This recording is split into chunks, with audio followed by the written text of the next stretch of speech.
Today, I am joined by Miss Beautiful Lorraine Pedersen. Thank you for the intro.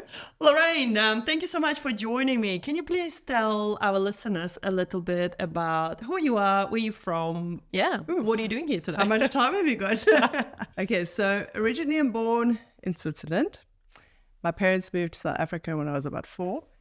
And then, with the country going the way it was, we decided let's rather move to a safer place for our kids. So we decided on New Zealand, obviously. So one of the nicest countries to go to.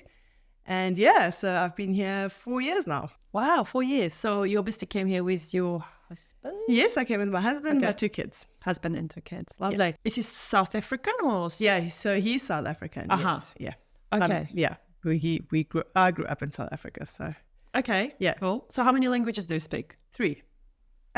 3. What are they? English, Afrikaans, and French. Oh, what? You speak French? Yes. That's really cool. That's really cool. Okay, and how are you finding New Zealand so far? Oh, I love it here. I would never go back. The only regret that I have is that we should have done it sooner, but we're here now, so making the most of it. That's awesome. And what does your husband do? He is a branch manager for Userbus here in Paraparaumu. Oh, okay. Yeah. Cool. And you guys obviously bought your first home. That's how I got to know you originally. That's right. Can you share a little bit about your journey from where you've started? Okay. So for us coming here, the house buying process is very different to South Africa. South Africa, you pretty much go to the bank, get a loan, go see a house. There's prices on the house, number one, which is something that we found quite odd here because here it's either by negotiation, deadline sale, don't really know what the price is. So it was very daunting. So after speaking to a friend of mine, she referred me to you and said to me, well, go see Zebonisa because she's apparently the top broker.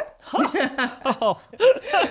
She'll have to get brownie points. And then we decided to come and see you. And you helped us from beginning to the end. You told us what all those jargons means with the real estate when it comes to like deadline sales and price by negotiation. I thought it was impossible.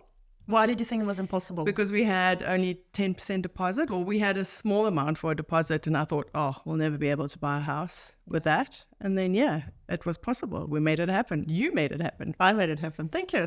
Lorraine, was that your first choice? Or did you... No, I did go to another broker before, and I just found when I gave him my numbers, he knew I would not be at the $1 million mark when it comes to a house. And I think he was more a 800 and above kind of price range. So, and we were way under. So I think he just didn't really bother with us. I'd never got any feedback. I had 1 or 2 phone calls with him, paid him $80 for. What? You paid him money? Yep. Why? Why did you pay him money? I don't know. I thought it was a thing. I paid him $80. Apparently it's a fee. I should have charged you. Yeah, it was hard work. You should have. Wow. So you paid money to this broker. Yeah. You had a phone call with him. I had about 2 or 3 phone calls with him. Okay. And I got nowhere. And you got nowhere? No. And you've been told you're not ready yet because of your small deposit? Yeah, because of my small deposit, and also my income at the time wasn't great. So it was like, well, you need to do this and this and this and find another job, in other words. So I was like, oh, okay, well, there goes our hope. And then that's when my friend said, no, go see Zebonisa. Yeah. Wow, that's incredible. See, I didn't know that you went to another broker. So it's really good to hear that actually for the first time, because I just thought you came to me and, we just made it happen really fast. Because remind me, your journey was incredibly fast, wasn't it? You came to see me January. right after Christmas. I remember it was in the new year. Yeah. And then when did you buy the house? When did you move in? We moved in April. Yeah, that's incredibly fast for a first home buyer. Normally the average cycle of a first home buyer could be between 6 months, 2 years sometimes, as they go through the journey of finding the property. What made it so fast for you in your experience? Well, I got all the information I needed out of me, our meeting, out of you. Out of a free meeting. Out of a free meeting. I got all the information I needed. Yeah, I just went house hunting after that, because then I had an idea, because look, at the time we couldn't get pre-approved because then they weren't doing 10% pre-approvals. So we were going in as a live deal. So I just went house hunting and I was like, right, I think I found the house for us. And then, my poor husband just had to sign on the dotted line. I was like, we're buying this house and that's that. But I think the fact that I had all the information I needed, and then when I gave all my documents to you, it was easy. You just go on the portal, upload everything, and then you would just come back and forth. Your team was great. They would be like, hey, we need this, we still need that. So it was an easy process. Yeah, exactly. So I think a lot of people don't realize that after having that initial discussion, if you've got the right steps and the right roadmap, right, you know where you're going. Yeah. Because if you don't know where you're going, where are you going to get to? Yeah, so for me it was good because you gave us an idea of what our price range was, our purchase price. So then that's what I could work with. Yeah. Because before I was going in blindly going, oh, maybe I can afford $1 million house, or maybe I can afford a $400 house. So yeah, that was good. Okay, that's really cool. What did you learn along the way of being a first-home buyer in New Zealand, buying your first property? How many offers did you put? Was it the first house that you put an offer that you won, or were there others? No, we bought a cross lease property, which a lot of people were like, oh, cross lease, nah, never do that. Well, not never, but it's not always the best option. But so we had like the property at the back.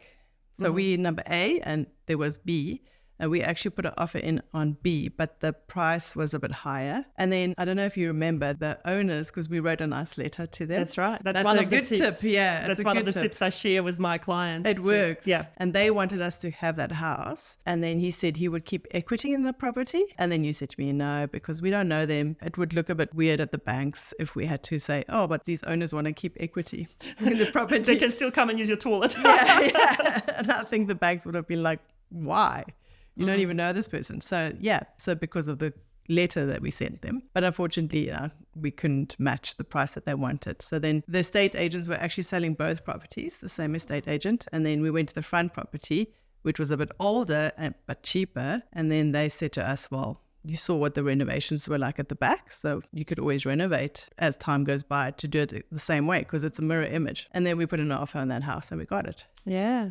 That was cool, eh? That was a really cool journey. And it just shows, I guess, for people to know that sometimes the first offer isn't always going to work. Yeah. Yeah. And just don't lose that hope, right? Just keep going. That's really cool. That's really inspiring. And I think for immigrants to New Zealand coming in on a work permit probably. You come in on a work permit and then we had COVID. So the whole thing of residency also was a big issue because we didn't know if we were going to get it because they shut down everything.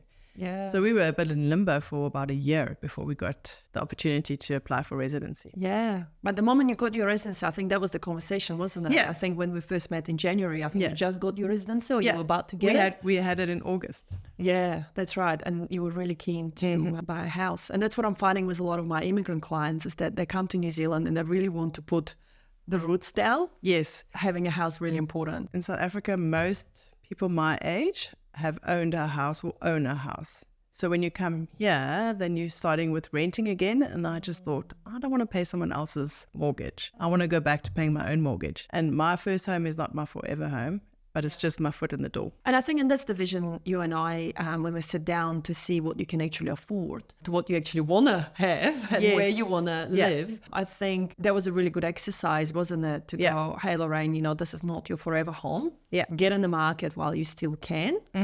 Pay your own mortgage instead of someone else's rent. Yeah. And then from that property, you can leverage to buy the next one and leave this one as a good rental place. Hopefully. If you want to. Yeah. That's the goal. We'll see how we go. Well, hopefully with the property prices going back up again. Yeah, slowly. Yeah. Hopefully we can get you there. So in terms of your work and stuff, like obviously when you went to the first mortgage broker and said, look, you're not earning much, etc., and either go and get a richer husband. It was tempting. I was like, okay. And I guess that's why, your husband was... Why can I? There's a few. And I guess that's why your husband was happy to sign on the dotted line really fast. So I gave him an ultimatum. Yeah, so you don't go and find a richer husband. But how did you find that journey? Like, how good are you with money? Because that's what I'm trying to get to. How good are people with money these days? I must even say, on limited income. The fact that the deposit was there was actually very tempting to use. I had to use it a bit for my dog. I don't know if you remember, I had to take her eye out. Anyway, so we use a bit of that. But it's tempting to have a deposit or that amount of cash around.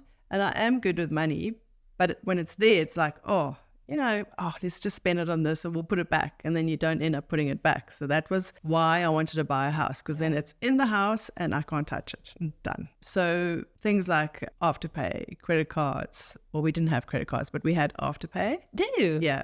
So we closed all that down. I've never opened it again. Yeah. Why did you get an Afterpay in the first place? Oh, because it was tempting. It was like, I can pay this off and I can buy this and I can pay that. And then it starts adding up and then you start going, whoa, there's a lot of stuff that now suddenly I have to pay every week or every 2 weeks, whenever it is. So I decided, I'm not doing that ever again. If I want to buy something, I need to have the money for it. Save for it. Yeah. Aye. Have you got a budget in place? I do. The budget is tight at the moment because when we went in, we had a bit of a higher interest rate, and also because we were only 10% deposit. Yeah, so you got punished. We got punished. But it's okay. Next year we're refixing and the rates will go down. So a couple more months. Yeah. Yeah. Exactly. So not much wine drinking at the moment. Yeah, like my husband always says, no more wine, and then he comes home with wine.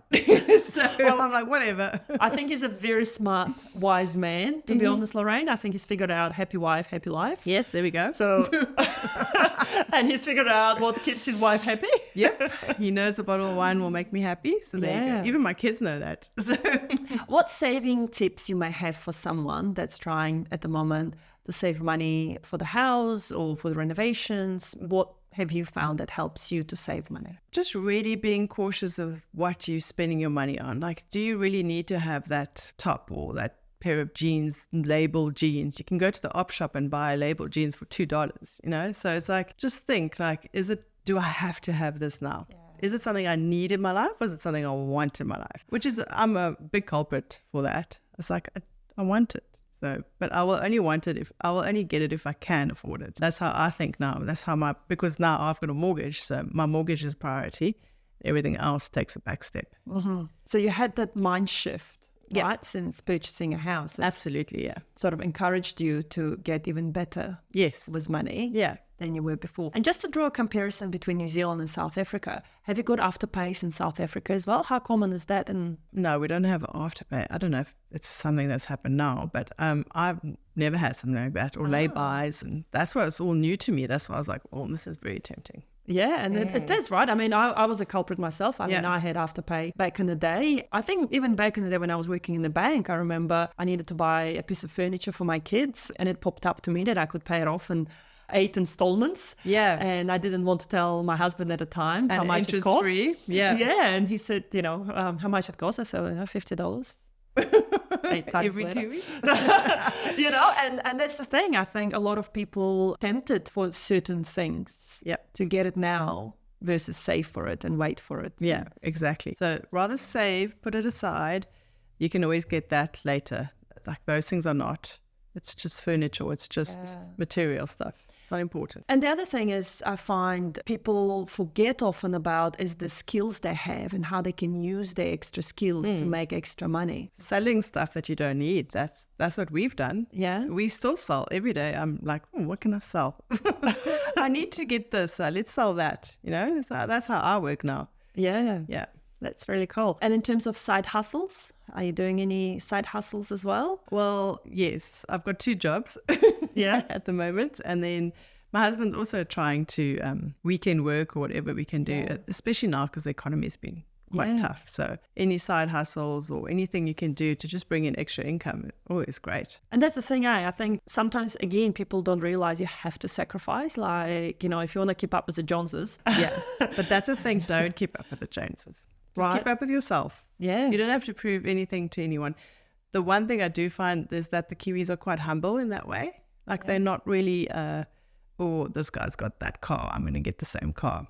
I want that car. I find that no one really bothers that much about it. Is it different in South Africa? Very much so. Yeah. It is very much keeping up with the Joneses. That whole culture of keeping up the appearances, right? Yes. Looking rich and acting rich. My dad always said to me, great, he might have a big house and a big car, but it all belongs to the bank, So, it's a different culture. I didn't grow up like that because my parents are European. So it's also like here where people don't really worry what car or house you have.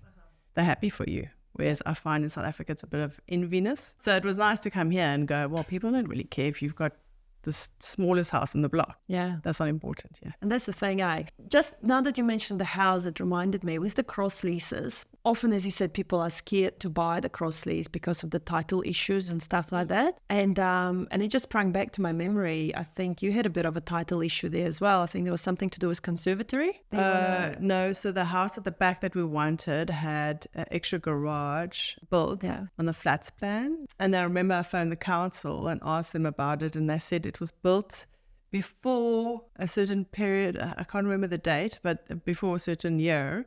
So it's okay because the two owners of the properties had agreed on it. So if you've got a great neighbor like I do, so I'm lucky, and you can go to them and say, hey, I want to do this. Do you agree with it? As long as you've got an agreement between the two of you in paper or in writing or whatever, it doesn't have to be passed with council and go through. Sometimes, yeah. But again, it depends what it is. Yeah, though. Again, if it's depends. a little, like a little deck that you want to build or something like that. Yeah, and I think, and that's what worries people sometimes, is that with the cross leases, you do have to have that neighbor permission, etc. So obviously we don't want to give out any financial advice out there to people because it's all very generic information. But for those that are scared of cross leases for that reason, there is a way to overcome those things as well, I guess. We've got no issues with we've got a good neighbor, and I think that's important to have a good neighbor. Choose your neighbors wisely. Choose your neighbors wisely. Go to if you like a house, I would always say go in the evenings or go in the weekends and see what it's like around the neighborhood and the neighbors and see, Are there any parties going on? Friday nights, Saturday nights? Exactly. Yeah, I love that because that's usually the tip I share with my clients is that don't just go to open home because most of the open homes during the day. Yeah, and it's always pretty and everything's perfect. And usually it's all clean, the grass is mowed. Exactly. For the open home.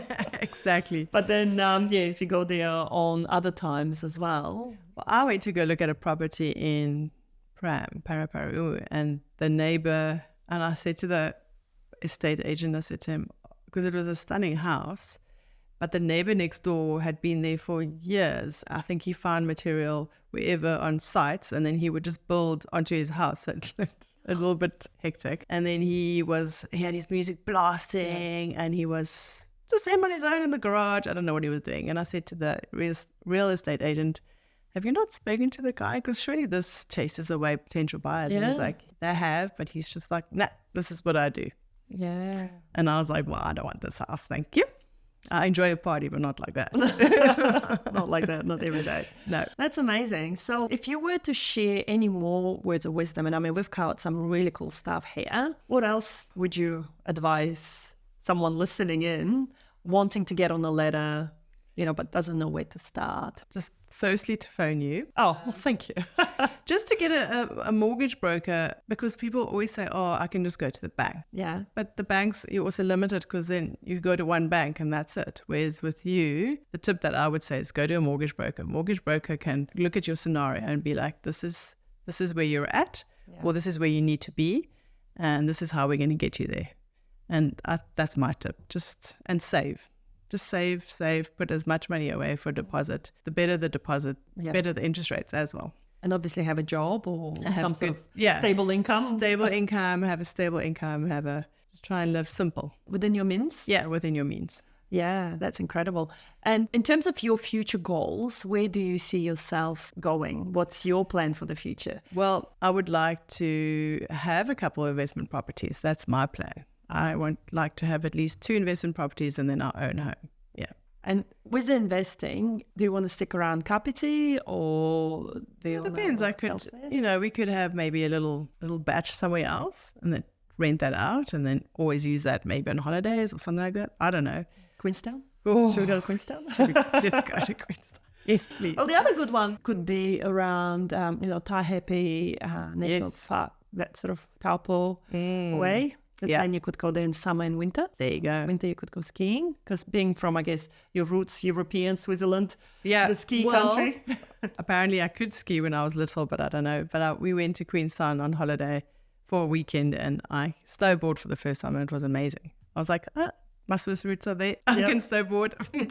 I've never tried snowboarding before. It's great. This is something on my bucket list that I really, really want to try. Maybe let's go house hunting. We'll just tell your husband we're going house hunting. We're just going to go look. We're not buying anything. Window shopping. I go snowboarding. Snowboarding, I love it. So can you tell me a little bit about what sort of other stuff do you do in your spare time? What are your interests? So I go to the gym every day. That's my only hour that I have to myself. I have quite a busy job. I see a lot of different people every day. So it's quite mentally draining. And then I have kids and a dog and a husband and a life. So yeah, so my downtime is the gym. That's what I love to do. And I if someone tries to interfere with that, I get really mad. I hope your husband is listening to this. Yeah, he knows. I hope he knows now. Yeah, that's why I guess he turns up with wine. He's like, yeah, he knows. Yeah, it's my time. Yeah, so that's my hobby, I guess. Yeah, because again, what I've noticed through my life and dealing with people is that healthy body, healthy mind relationship, where if you can allocate that time for yourself to do things for yourself, to fill your own cup. And I'm talking to a lot of busy mums out there at the moment, whether they, solo parents, whether they're in relationship. I find one thing that we, as mums, collectively really bad at is putting that time back into ourselves. Exactly. We don't give enough credit to ourselves. Yeah, we tend to look after everyone else. Yeah, and then no time for us, and then we're the ones that end up deteriorating, and then the family falls apart if we fall apart, Yeah. Yeah. So it's important. You have to make time for yourself. Whatever it is. Well, yeah. Whatever it is. My mind just took me places. Yeah, I saw your brain going. Whatever it is. What hobbies I do in the next episode. Stay tuned for that. But in terms of that, I totally agree. I mean, obviously, I've got 4 children. And I've got a dog as well now. And now it is hectic. It is, in dealing with people and dealing with people's stresses. I find mental health in New Zealand, this is something that we really need to watch out for. And because I also do insurances for clients, I come across a lot of clients that are suffering from mental health issues. And the doctors are really quick here to just give out antidepressants instead of trying to work with the cause of the issue. And most of the time the cause is because we're just not looking after ourselves enough. Exactly. Not taking that time when we need to. Yeah. Exactly. And I think we as women maybe find it that we feel guilty if we do. Yeah. And I think that's just why. So how can we overcome that, Lorraine? Come on, let's find a solution. I think it's maybe a generation thing where back in the day the woman, stays at home, looks after the kids, and the husband works. And maybe now that we working women, we can share the load. Like the husband or the partner must also do the housework or whatever. It's not just always the woman. Yeah. So, yeah. And is your husband quite helpful? He better be. No wonder you're gymming. Yeah, okay. No, he is, yes. Yeah. And that's the thing as well, isn't it? Because, traditionally I'm from a country where the roles are very assigned, so to speak. We've got males that go to work and they come home, and if they help out, they help out. If not, there's nothing expected of a man to do. And that was partly the reason why I never wanted to marry someone from my country, because I didn't want to fall into that, traditional role of being a submissive wife, doing everything and not having a helpful partner on the side. Because I feel we live in a world where you do need 2 incomes to survive financially. Absolutely. You do need to support each other in that sense. So it's really cool to see in New Zealand that there are a lot of partners and a lot of families from Europe. They come, and partners don't blink an eye of hanging out the washing and doing the dishes and mopping the floors. Just picking up where, it needs to be done, really. Yeah, exactly. Yeah. They just need a little bit of coaching and being, hey, see that pile of washing there? It's not there for fun. It's only your name. It's got your name on it. I love it. And that's something I do with my children as well. A lot of people complain that, I don't have the time for cleaning because I'm a busy mom. I've got this kid. Use your children. Seriously. They live in your house for free. Yeah, exactly. Make them contribute. Make them contribute back in to the way society. They can. My 4-year-old, without bragging, she's incredible at folding. Oh, wow. I'm going to hire her. Yeah, honestly, you can have Zara anytime. But awesome. you know, she loves it. Like, she loves being helpful. Kids love being helpful because as humans, we all have the same need. We all want to be loved. We all want to be needed. You know, it's nice to feel wanted, right? And the kids are no different. So all my kids have different roles, and they know in order to get technology time, they have to go and, sort out the pile of washing, for instance, before they can sit down and watch TV for 15 minutes. Yeah, that's good. Yeah. Do your kids contribute to the household? My daughter's very good. I think she's a bit like me in that way. Like, she just, let's just get it done, you know, otherwise it just stands there. Whereas my son can be a little bit more, but in his room himself, he's actually quite tidy and he's always cleaning up. And so in his own space, he's very much like that. Yeah. So I'll just leave him for that for now. Yeah. And that's a good thing, right? And and that's my point to the people that saying, you know, can't afford a cleaner. Don't need to. Use your children if you have to. I mean, it's nice to have a cleaner. I mean, I'd love to have one as well. But yeah, there are times when you have to sometimes clean before the cleaner arrives as well. So. Or after the cleaner. Been there, yes. When we were moving from one house to another, and we asked the cleaners to come and clean for us because I've just had a baby at the time. Yeah. And honestly, I think I had them to come back to clean because they've missed so much. Oh boy. Absolutely, you know, and that's the thing, like just, you know, try to find ways to save money. I guess. And like, I clean my own house and I don't often have the time, but I just go, okay, I've got 10 minutes now. We'll quickly do it. That's all you need, a quick vacuum, wipe down the counters. You don't have to do a spring clean every time. No. And one tip I'll share with the new mums, if they're listening, my eldest son, he loved falling asleep to the white noise of the vacuum cleaner. So I'll put him in his cot and I'll go around vacuuming, because he would fall asleep to that noise. Nice. And that was a great win-win for both of us. Because as I'm trying to put him to sleep, I'll vacuum the house at the same time. It was really cool because he would only fall asleep if I was walking, or if I was vacuuming. So I was very fit and I had a very clean house. After having my first child, he's definitely put me through the ringer, that one. But yeah, that's the thing. So Lorraine, it was an absolute pleasure to have you on today. Thank you for sharing this. You know, the true, honest think about the raw, you know, your experience really, because there'll be so many people in the same boat as you, moving to New Zealand, you know, finding how to even buy a house. And yeah, it's a daunting task when you don't know where to start. Yeah, that's really cool. And I can't wait to see where your journey takes you. And I would love to have you. Well, you're going to be with me all along, so. We're not together forever. I love it. In it together. We're in it together. So, absolute pleasure to have you today. Thank you so much. And have a wonderful year ahead. Yeah, you too. All the best.